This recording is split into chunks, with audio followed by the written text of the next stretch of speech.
On last night's television news, there was the story of President Obama announcing to a veterans group in the United States a further reduction in that country's deployment to Iraq.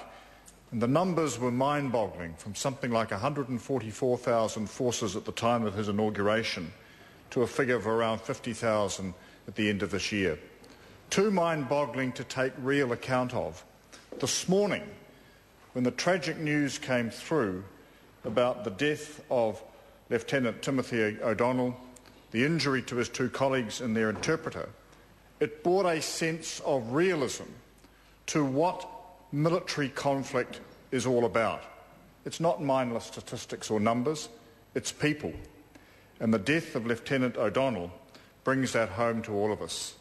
As with other members, I extend my deepest sympathy and condolences to his family, the families of his colleagues, and the families of those who served with him. This was a man whose military career, still very much in its beginning years in many senses, had marked himself out as a person of service and duty. Service to his country in a number of theatres that had already seen him decorated for gallantry. Duty and commitment that tragically saw him to be in this particular place at this time. Mr. Speaker, it's hard enough for us in this House to contemplate the situation. It's very difficult for those who served with him and alongside him to come to grips with what has happened. It's appallingly hard for parents and family to realise that one of their own, whom they nurtured, whom they were so proud of, whom they longed to see again at the completion of his deployment, will not be coming home. Our sympathy, our thoughts must be with all of them, and we must acknowledge again the contribution he made, the contribution his colleagues continue to make, and the ongoing service that they perform in our country's stead. Mr. Speaker, we can never end up like the television story I referred to, of simply seeing these people who serve on our behalf as numbers and statistics. This story makes it clear to us they are more important than that.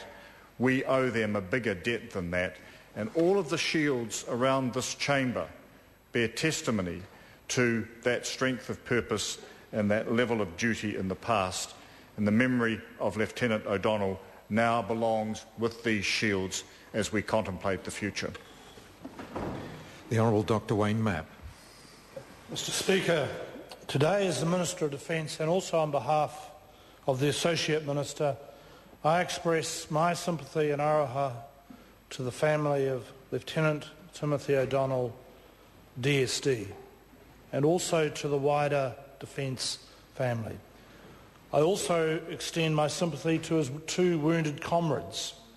They have serious injuries which will require hospitalisation outside of Afghanistan.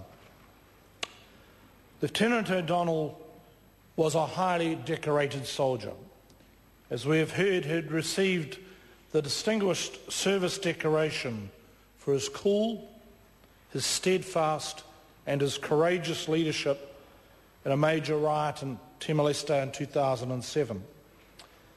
And in Afghanistan, he had the role of patrol commander on the most dangerous assignments within the provincial reconstruction team in the northeast of the Bamyan province.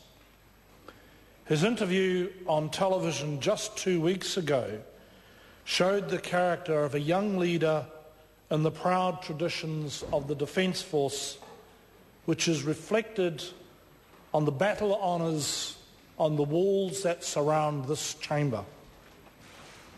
We should also note at this time that our role in Afghanistan is to assist the people and the government of Afghanistan to build their own ability to be a nation free from terrorist influence, both for its own benefit and for the benefit of the wider family of nations, including New Zealand. We have lost people in a number of terrorist incidents.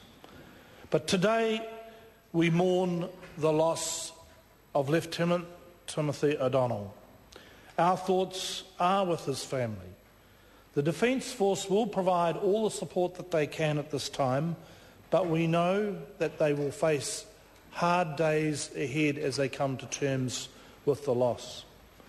Mr. Speaker, in this House, we should always be aware that although we make the decisions and have the responsibility in deploying our young people to serve our country, it is they who pay the price for those decisions. In this instance, Lieutenant Timothy O'Donnell has paid the highest price, lest we forget.